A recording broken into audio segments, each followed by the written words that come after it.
All right, good afternoon, and thank you for joining us for today's podcast that will be focused on neurotechnology and wearable technologies in telemedicine in the era post-COVID-19. My name is Christopher Hess. I'm a movement disorders neurologist at the University of Florida and also the director of neurotechnology here. And I'll be talking to you today about those topics which you're probably wondering, what is neurotechnology and wearable technologies, and how is this something that could affect me as a Parkinson's patient or a Parkinson's caregiver? And I hope at the end of our discussion today that we'll answer those questions for you. This is a part of the Wellness Wednesday podcast series where we highlight topics related to Parkinson's disease awareness, treatments, and research, with a focus on recent COVID-19 related issues. So before discussing our topic today, I'd like to remind you of a few things. Remember, this is a town hall format, so you will be able to submit your questions related to the topic in the comments below. And when I get done with the initial presentation portion, which should be about 10 or 15 minutes, we'll go through all of the comments and questions that people have. And for those of you that might be joining us for the first time, I would like to encourage you to go to the Parkinsons Foundation website, Parkinson.org. On the website, there's a great collection of information about research that the Parkinson's Foundation is supporting, ways to donate to research, different activities that are ongoing, including a calendar of virtual events as you scroll down towards the bottom of the page. And in the middle of the page, there's a search tool that allows you to search for Parkinson's Foundation Centers of Excellence. So I encourage you to check out the Parkinson Foundation website. Another quick announcement, at 1 o'clock today, there will be another webcast with Lani Ali, a philanthropist and the wife and caregiver of the late Muhammad Ali, as well as Dr. Michael Oken, who's an international expert in Parkinson's disease and deep brain stimulation, and the chairman of neurology here at the University of Florida. So on the Parkinson's Foundation Facebook page, there's a link that allows you to register for that, and that will be happening today at 1 o'clock. So I would encourage you to join us for that as well. So I'd also like to point out that you can also view all of the prior Wellness Wednesday videos on the Parkinson's Foundation Facebook page. On the left side, you'll see an area that says videos, and if you select all, you'll see a number of really interesting videos that include presentations from Dr. Jim Beck, who's the Chief Scientific Officer at the Parkinson's Foundation. That's a Q&A session, as well as prior videos that address financial issues that patients with Parkinson's disease have dealt with during the COVID pandemic, dealing with your deep brain stimulator and DBS related issues during the COVID pandemic, as well as videos from neurologists in New York City that are on the front lines of treating patients with COVID-19. So I would encourage you all to check out those previous videos as well.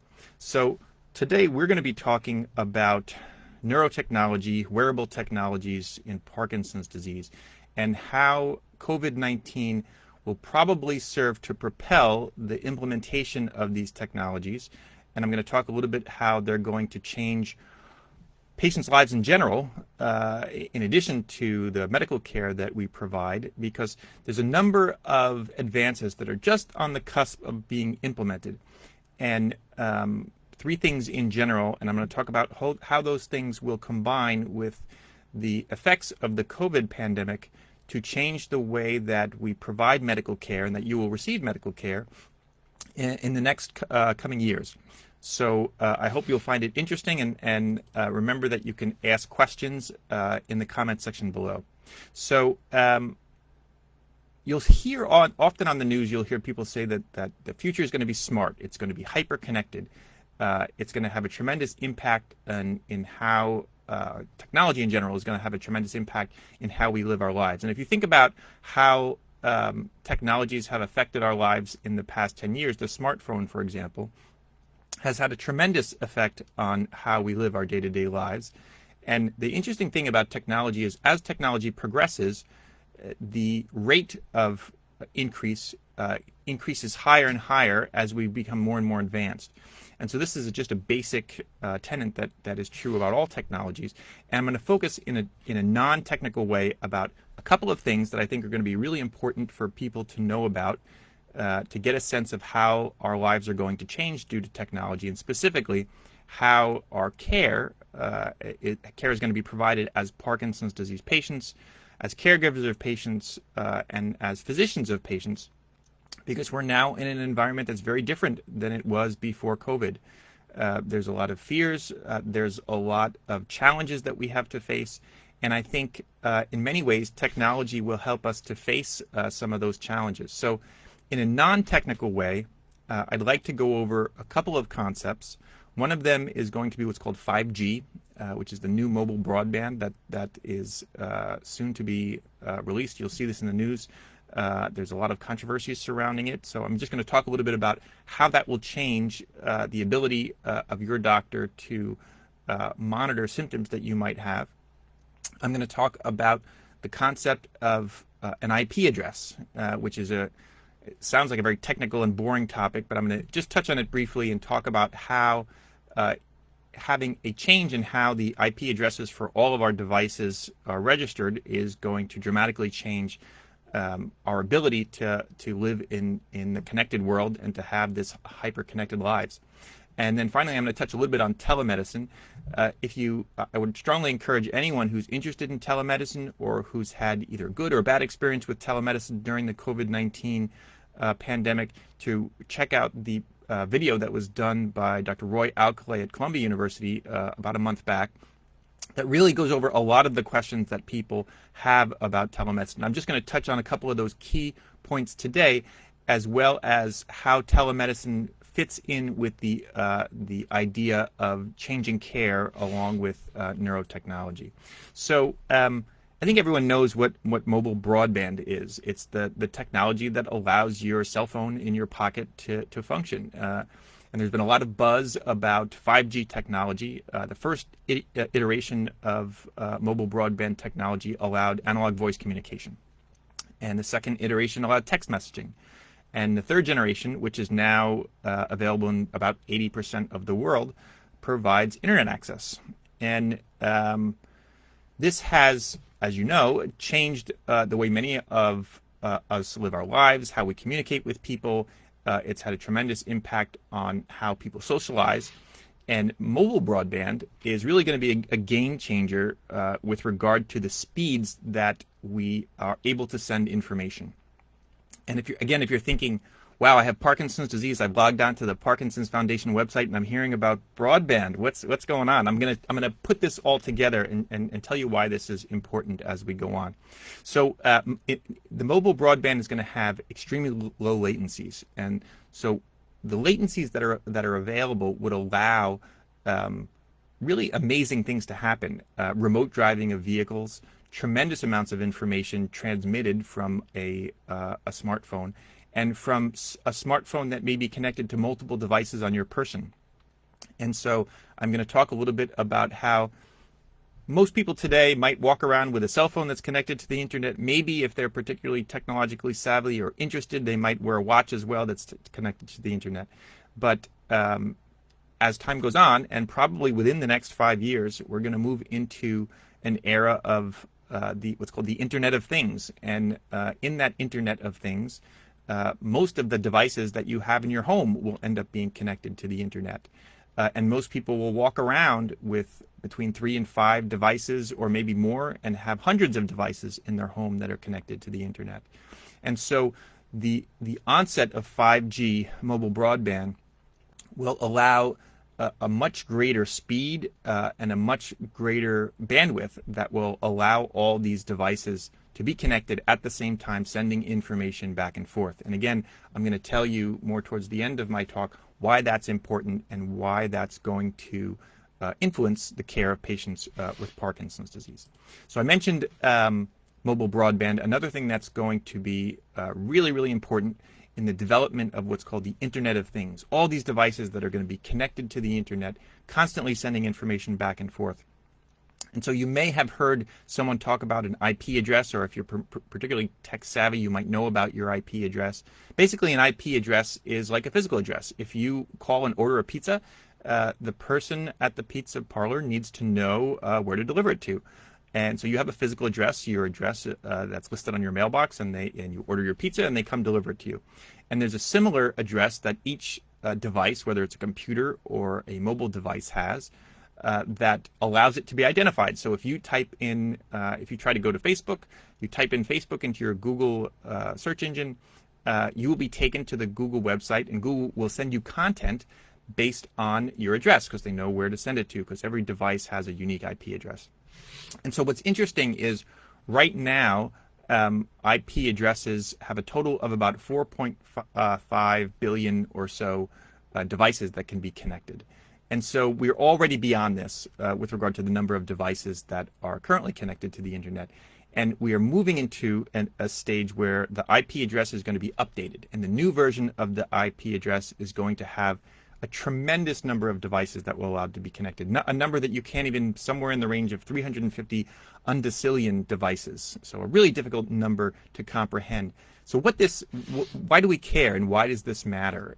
The reason it matters is there will at that time be enough IP addresses so multiple things in your household will have their own unique address that can connect to each other and to the internet and allow you to live a very connected life.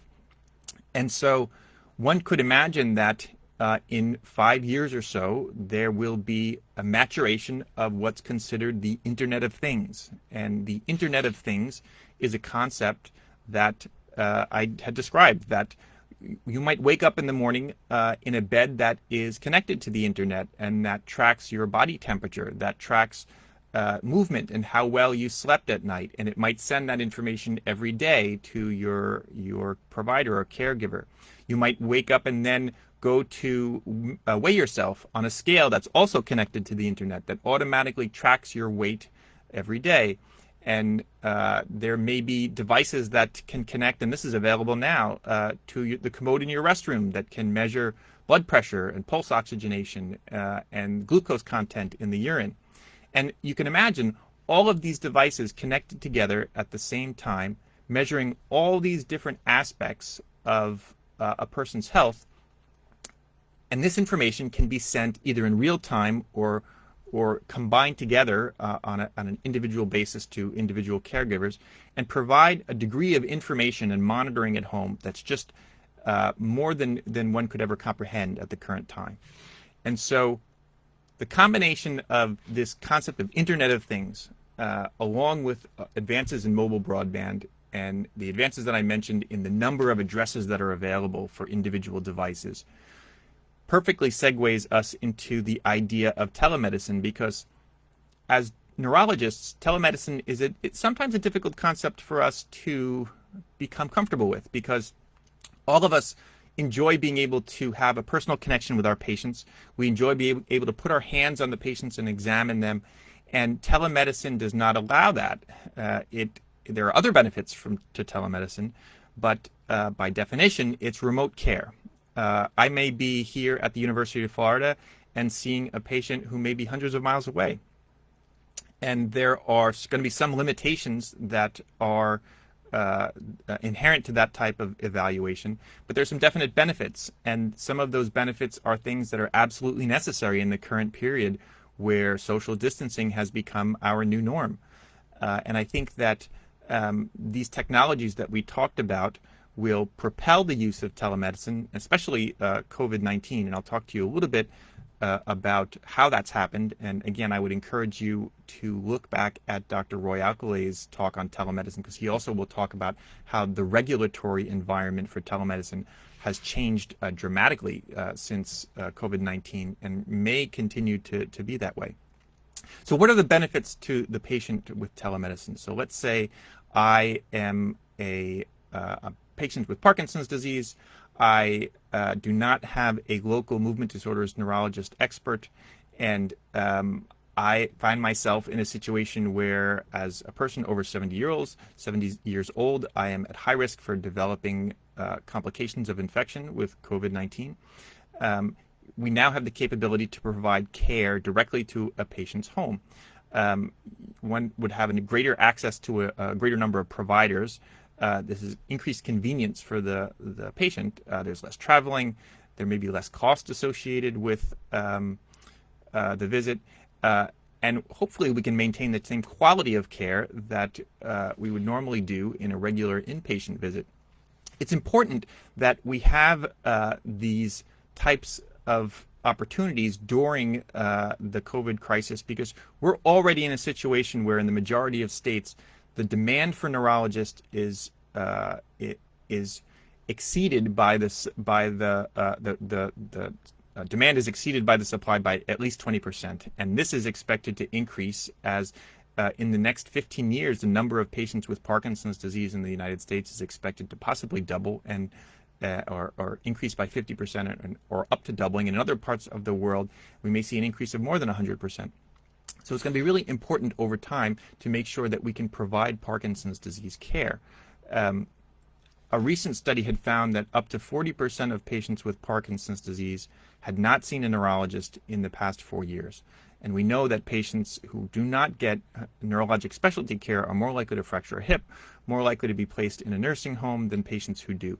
So providing neurologic care to patients is extremely important. And now we find ourselves in a situation where in social distancing, it's even harder to get care. So it was difficult for people who didn't have a Parkinson's disease center of excellence close to them before COVID-19. And now it's even more difficult because you may be not too far away from a center of excellence for Parkinson's disease or a movement disorder specialist, but you still have the difficulties associated with social distancing and increased risk in going to the doctor. So telemedicine is really important because we've done research specifically in patients with Parkinson's disease, and overall, patients have been very satisfied with it. We have been doing telemedicine here at the University of Florida now for a little bit over a month, and most movement disorder centers across the country have moved to either partially telemedicine or completely to telemedicine, with really an opening up of the regular clinics dependent upon what state people are in just recently. And so for the most part, people find the telemedicine visit to be a good experience. There are a number of things that you can do that can improve your experience in receiving telemedicine care from your neurologist, and I'm going to talk about those in a minute. But I do want to talk about bringing this back to COVID. How is it that COVID-19 has impacted all the things that I've talked about? So we were in a regulatory environment up until COVID-19 that made the providing of telemedicine very difficult. It was, unless you had a license in a given state, you were not allowed to provide telemedicine care to someone in that state. So if I'm here at the University of Florida and I don't have a license in the state of Georgia, even if that patient normally drives to see me 6 hours every 6 months, I would be unable to provide a telemedicine visit to that patient. And due to the COVID-19 pandemic, many of the laws associated with telemedicine have been loosened. And so it's much easier to get telemedicine visits paid for through your insurance company, and the legal requirements have been changed. And these changes have been implemented all the way up till the end of this year and probably will be in place afterwards. And so we find ourselves in an environment where we're on the precipice of a number of technological advances, the increase in the number of IP addresses, mobile broadband, which is going to allow a tremendous increase in the speed of how information can be transmitted for a person who's mobile and walking, as well as this Internet of Things. And I would encourage many of you, or all of you, to if you are internet savvy, go and search the concept of the Internet of Things, because there's some really, really interesting news articles that will describe a lot of the advances that we're expected to see in the next 3 to 5 years. So in the setting of all of these things, technological advances coming together, we find ourselves in COVID-19, in the middle of the COVID-19 pandemic, in a situation where suddenly it's become tremendously difficult to see a patient in person and risky. And so we find ourselves in a situation where telemedicine has become the answer, the way that we have, the answer that we've moved to try to continue to provide care in an environment of social distancing. And all of these technologies are going to combine with the COVID-19 pandemic and the capability and now the actual carrying through of the ability of telemedicine. And this is going to dramatically change the way care is provided, I think, in the next few years, and I think that's going to continue. So why might patients with Parkinson's disease be especially suited for telemedicine care? So as many of you know, patients with Parkinson's disease often have limited mobility. And if you come to a Parkinson's disease center of excellence like the University of Florida, you may have visits with your physical therapist and your occupational therapist and your psychiatrist and your psychologist and your social worker and your nutritionist, all who specialize in Parkinson's disease, all at the same visit and all at the same time. And getting to these visits is very, very difficult for many patients. So for patients who have limited mobility, it may be very beneficial to be able to connect from home because although there are some limitations in the examination, particularly in seeing your neurologist, there's a lot of ways that will be a lot more convenient, a lot safer, and just a lot easier with patients who have limited mobility. Also, because the distribution of movement disorders specialists is skewed, many of you will probably be tuning in from locations where there's many movement disorders neurologists in a small area, New York City, for example.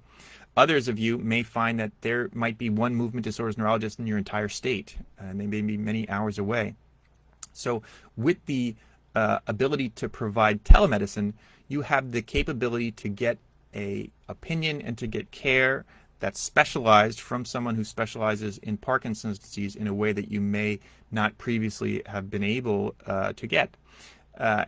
The nature of the movement disorders examination for a Parkinson's patient also is a little bit easier than a general neurology patient because as movement disorders neurologists, we are basically pattern recognition machines. And so we see patients, so we know what the different phenomenologies look like. We know what a well-controlled patient with Parkinson's disease looks like, and a patient who's underdosed or maybe a patient who's overdosed, the different phenomenologies that can develop. And much of what we do is visually based. And so when you have a visually based telemedicine system, I think care is particularly well suited, and it's easy to provide that care for patients with Parkinson's. Now, there are some things that we can't do. We can't do the pull test. So for those of you that are used to that test where your neurologist pulls on your shoulders and checks your postural stability, we can't do that. And we can't do a physical evaluation of passive muscle tone, or what's called rigidity. There are proxies that we can look at for those measures, but that is one limitation of getting telemedicine care that I think technologies are going to help us to address in the future. So touching a little bit on how to get the most out of your telemedicine visit. So it's likely that many of you have already had a telemedicine appointment with your Parkinson's disease provider, and it may have gone great and it may have gone not so well. And so I just want to take a minute to touch base on some of the things that you can do prior to your visit that can really allow you to get the most out of the visit. And one thing that is really important is technical preparation, making sure that as much as possible you know how to connect online, that your internet access is active, that you've charged whatever device you plan on connecting with. These are all things that you need to think about ahead of time because you have your provider's attention for a limited period of time. As a movement disorders neurologist at a subspecialty center, if you're a new patient, we have you for an hour, and if you're a established patient, we have you for a half an hour. Now, as most of you know with Parkinson's disease, and as caregivers know who provide care for people with Parkinson's, we could talk to you for 2 hours every time we saw you and still not get through all of the things that we need to talk about in patients who have Parkinson's disease. And so knowing ahead of time what your main issues that you would like to address are and having them written down and addressing them ahead of time. So as soon as you start your visit, your provider will confirm who's in the room with you. That's required. They'll be required to ask you to consent to a telemedicine visit.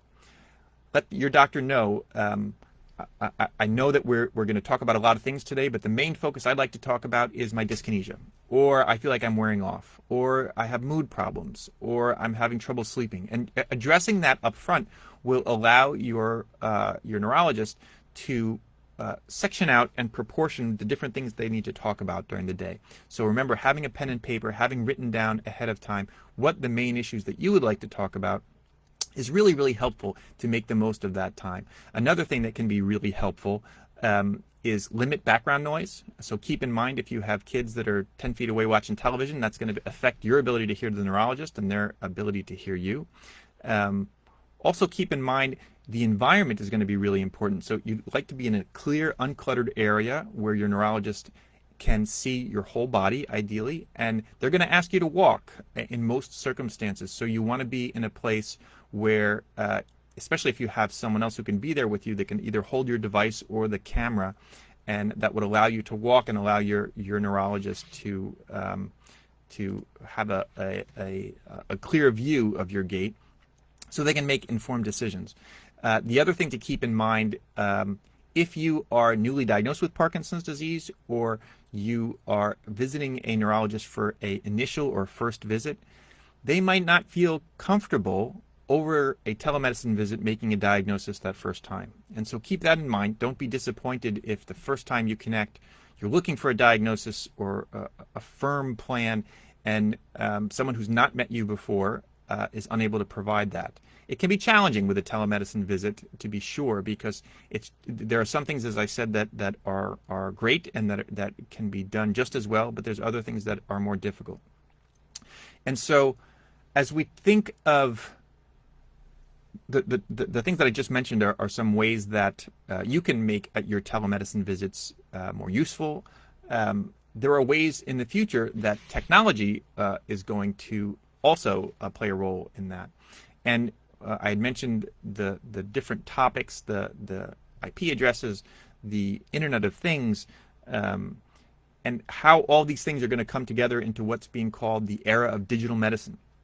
And this is an era that we're just sort of beginning to do, and we're going to be using technologies as tools for measurement and intervention in human health. And in many ways, we do this already.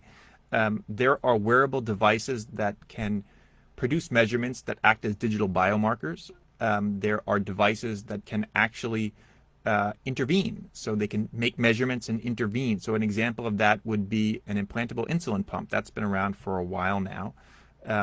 But the technologies are improving, and we're at a state now where there are pills on the market that actually have a sensor in them. The sensor will connect to a patch that's worn by the patient and then connect to your phone. And you can track a patient's whether or not they're being compliant with their medications. That's something that is available now. Many people have health-related apps on their smartphones. 1 in 5 adults, as of right now, uses some type of device to track a health-related indicator or an indicator of health. And this market is continuing to expand. There's a lot of benefits to wearable technologies. So in the standard Parkinson's disease care, you come to see us and we see a snapshot in time. And for many of you who are Parkinson's disease caregivers, you probably leave the office saying, God, that's so frustrating, because that's not what my spouse is like at home. They're different when they come to the neurologist's office. They're not the same, and it's very difficult for some people to think about how we may be able to get a better sense of what symptoms are like all the time.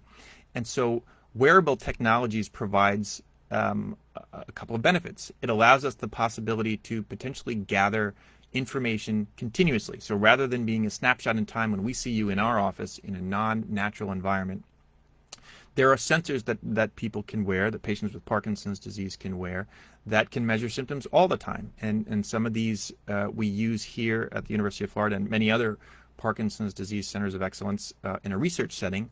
And these devices are being developed and continuing to advance with regard to things that we are able to measure.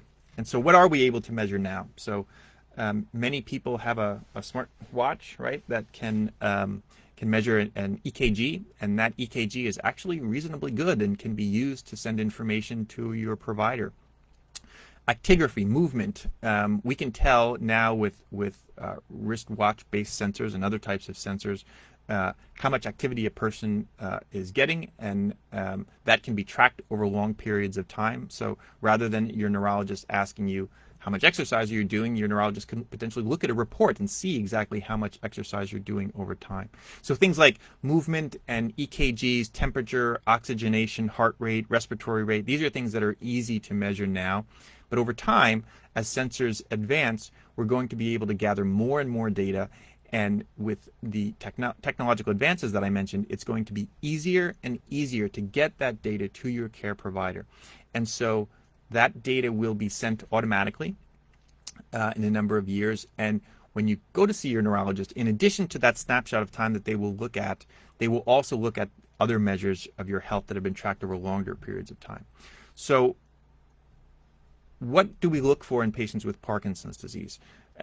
There's a number of devices that are already on the market. Most of them are still in research phase and are being tested in research, but we now have devices that use what's called an accelerometer or a gyroscope, little sensors that measure direction and measure acceleration.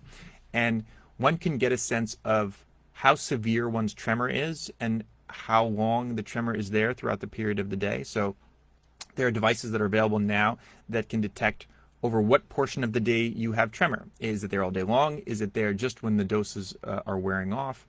That's one example of a Parkinson's disease symptom that can be tracked over time. Bradykinesia can also be tracked. So these devices, there's a number of companies that have developed algorithms to detect bradykinesia and can measure bradykinesia based on your dosing. So there are devices on the market that one can indicate whenever they take a medication dose, and it will track symptoms such as bradykinesia, tremor. They can track immobility. So there are devices that can detect when you've been immobile for long periods of time. And if your neurologist at a visit gets an immobility report, they can talk to you about increasing your exercise, or potentially do you have excessive daytime sleepiness, and dyskinesia as well.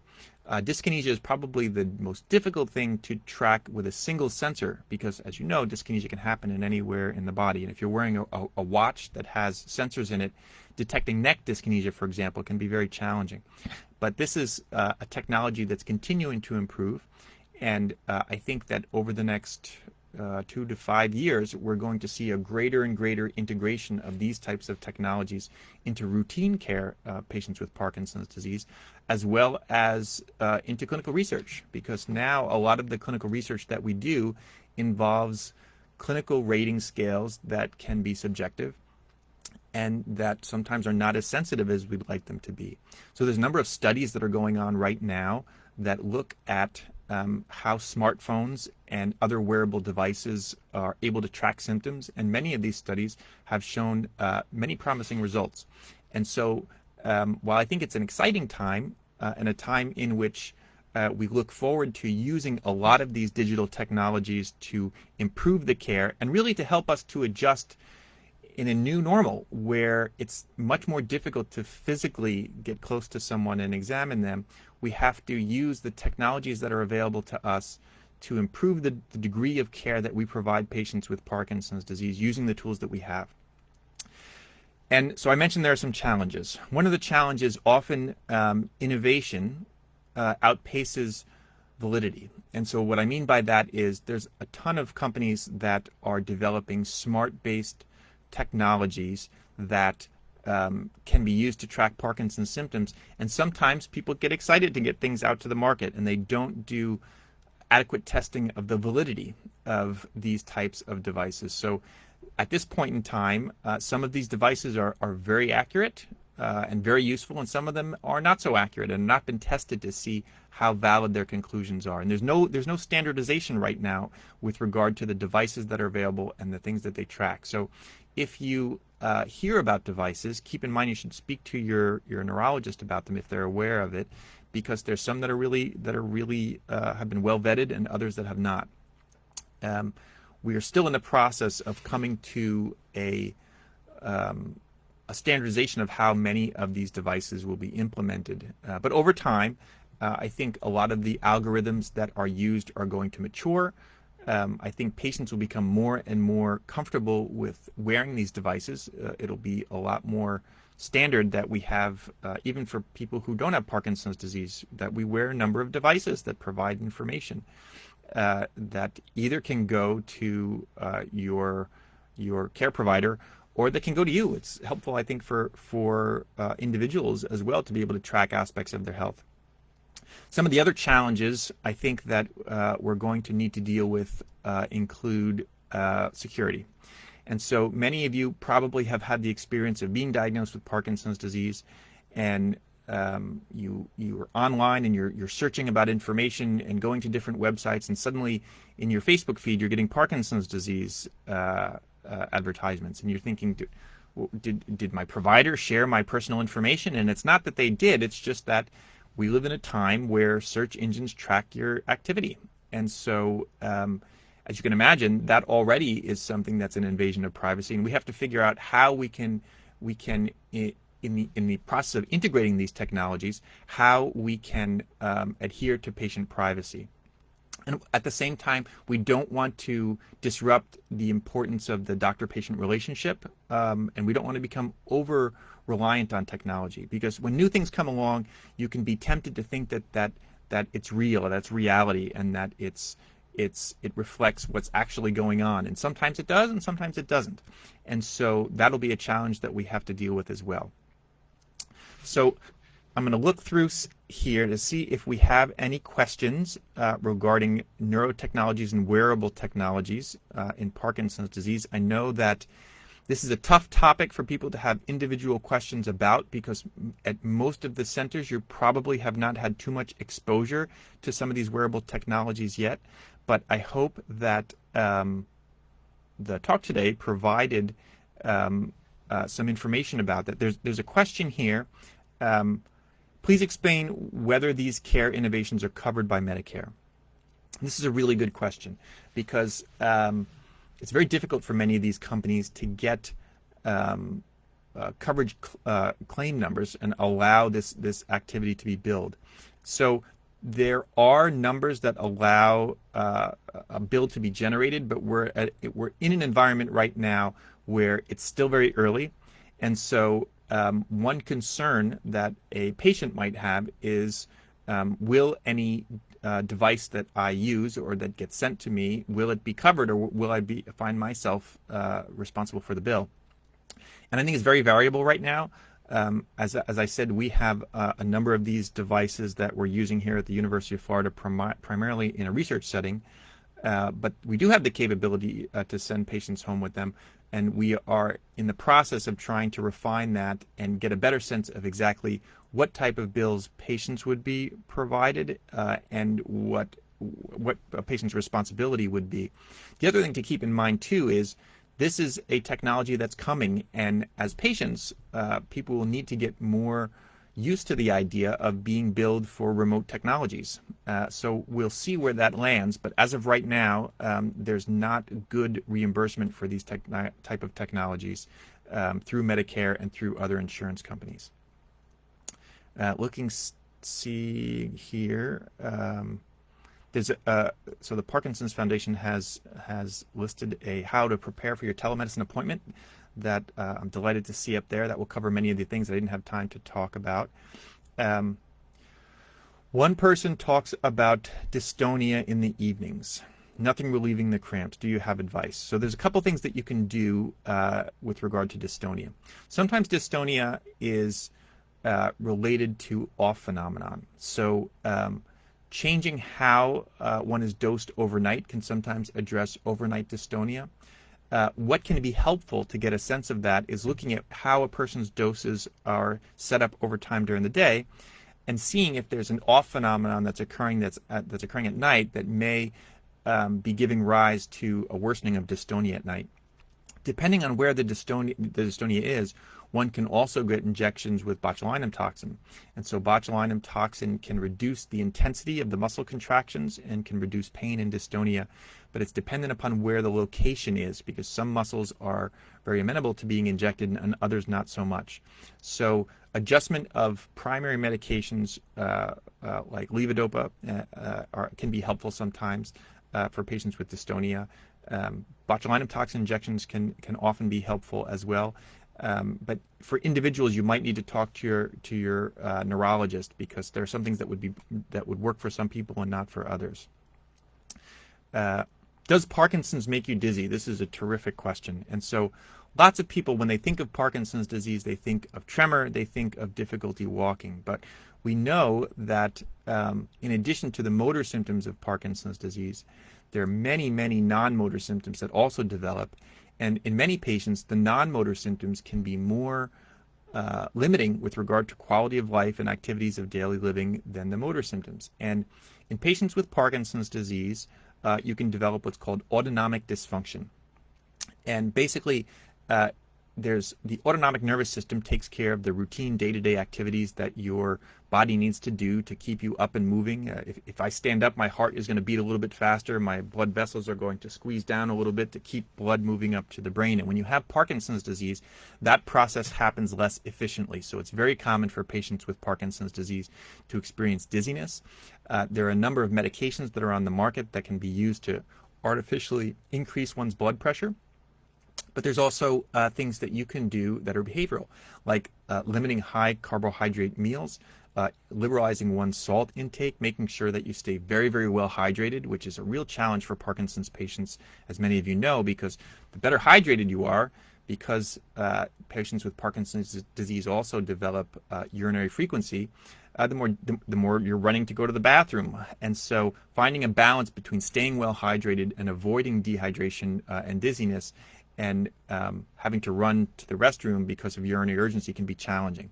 So so to answer your question, dizziness can definitely occur in Parkinson's disease, but it's a common symptom that can happen in a number of other neurologic and cardiologic diseases. So it's probably best something to talk to your primary care doctor or your neurologist about.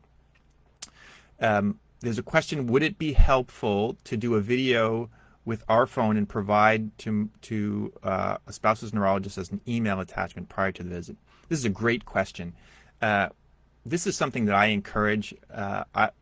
My patients send me videos by email and sometimes in our electronic messaging system.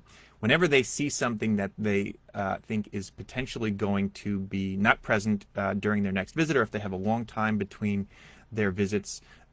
So that, I think, is something that is very, very helpful, something that I encourage. I'm not sure that every neurologist, it would be something that they would be able to accommodate in reviewing those, but it can be a great tool for making sure that you get the best care that you can. So we're coming up on 45 minutes or so. And so I want to make sure that we have enough time to do the technological changeover here that will allow us to be able to host Dr. Michael Oken, who's the chairman here at the University of Florida, who is going to be doing a podcast with Miss Ali, Muhammad Ali's wife and caregiver, the late Muhammad Ali, who's also a philanthropist in her own right. And so I would encourage you all to go to the Facebook page and to sign up. You need to register and to join us for that, because we expect it to be a really terrific conversation. And I'd like to thank you all for joining us today. And again, keep your eye out for Wellness Wednesday videos in the future, and review the prior videos that we have. Thank you so much for joining us today, and I hope you've enjoyed the information.